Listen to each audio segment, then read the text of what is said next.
Hi everyone, I'm Nikhil Mishra from Setu Capital.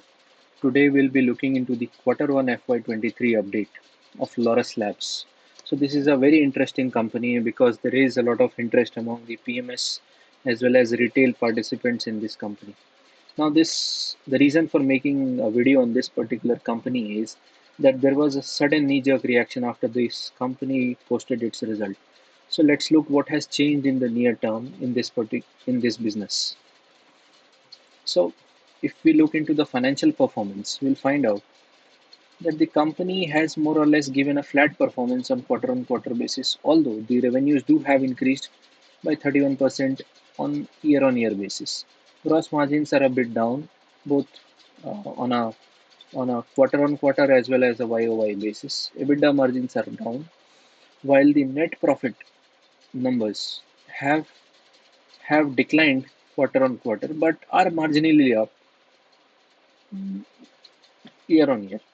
Though the revenues had grown by 31%, the net profits have grown by 15%, which I'm not saying is not a is a bad number. It in itself is a bad number. But in stock market, everything depends on the what the market anticipates or what the management guides and what is the expectation of the business. So if that business doesn't perform accordingly, the generally the stock tends to surprise in the negative side.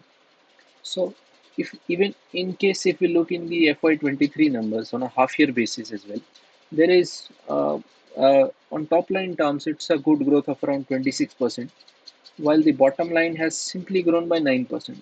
Now, in the past, this company has performed very well, both in terms of the sales growth as well as in terms of the profitability growth. But this is not being seen in FY23. FY21 was a super duper year for Laurus Labs, while FY22 was a subdued year. Markets, because of the management guidance, was anticipating a blockbuster year again for Laurus Labs in FY23, but that didn't happen. So now let's have a look what was the reason. So this is the knee-jerk reaction which I was talking about of Laurus Labs. So till the time the results had not come out, the stock was basically flat. But when as soon as the result came out and the management commentary got got into the spotlight, as well as the investor presentation which highlighted the updated guidance, the stock fell by around 9% till the close of the stock market.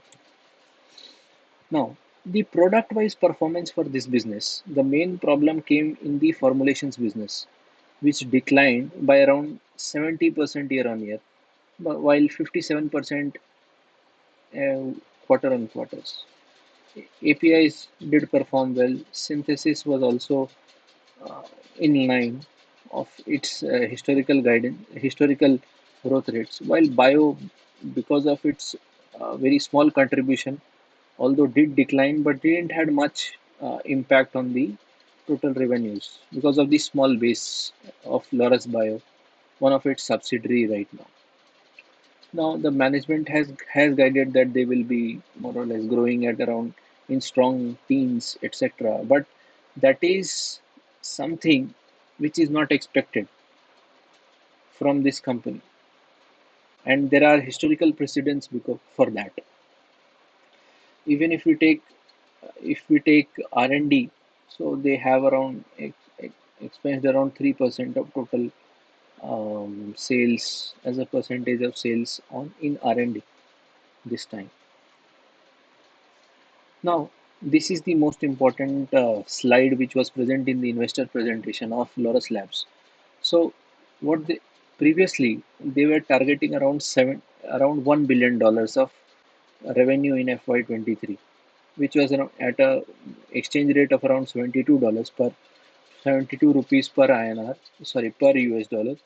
So it came to around 7,200 crore rupees. Now they have changed their guidance that they will be achieving around 90% of that guidance, means around 6,480 crore rupees.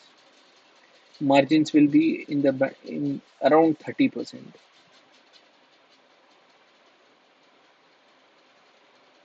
So, what will be the business outlook of this change? The first thing will be that the top line will decline, and this company has a lot of operating leverage. So, operating leverage cuts on both sides, on the positive side as well as negative side. So, in this case, since the top line will reduce, there will be a drastic impact on the profitability. So, based on the outlook and means expectations of management, I have done a simple modeling of what the March 23 numbers, or basically FY23 numbers, will be looking into. In case we take the expected depreciation, interest rate, etc., based on the quarter two results. So one another important thing which has happened is that the company is transitioning into a different tax regime. Now, the concessions which they were given in the special economic zone will be reduced a bit, and at present they are anticipating that they will have 29% tax rate for this year. So, if the margins do not remain intact and are and goes below 30%, in that case there is an anticipation that this company will have profitability which will be more or less flat as compared to last year, despite growth in profits. Sorry, despite growth in top line. Now, at the end of the day, what matters is your profits or cash flows. This company in FY21 has performed very well. FY22 was a subdued year. FY23 again, it would be remunerative from the point of view of top line, but the bottom line will not be growing to that extent. Which was anticipated in case the revenues had crossed around 7,200 crore rupees. Although this company has not been a linear growing company in the past as well, there have been several fold increase in profits. So, if we take into account these factors and come to based on my approximate modeling, which obviously is going to fluctuate depending on the future performance of company, but still the profits do come around 1018 crore rupees. As per my memory recollects, the net profit in the past year was around 956 crore rupees. So it hardly says that there will be a growth of single digits in profitability, which is not expected from this company. That's why there has been a knee-jerk reaction.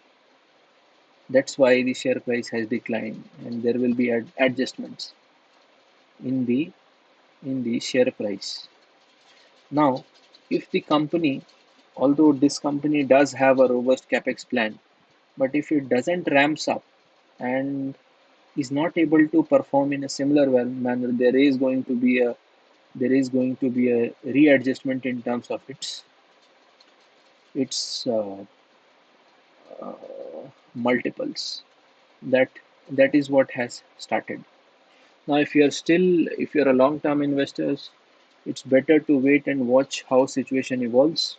But the the initial knee-jerk reaction of this stock is simply a readjustment of expectations. And markets are basically a discounting mechanism where they discount everything. And this underperformance of in this quarter as well was not anticipated. That's why the stocks did correct themselves a bit. But this company is into a high growth phase. It has an wide interest among the retail as well as the PMS as well as the mutual fund and FIAs and FIIs.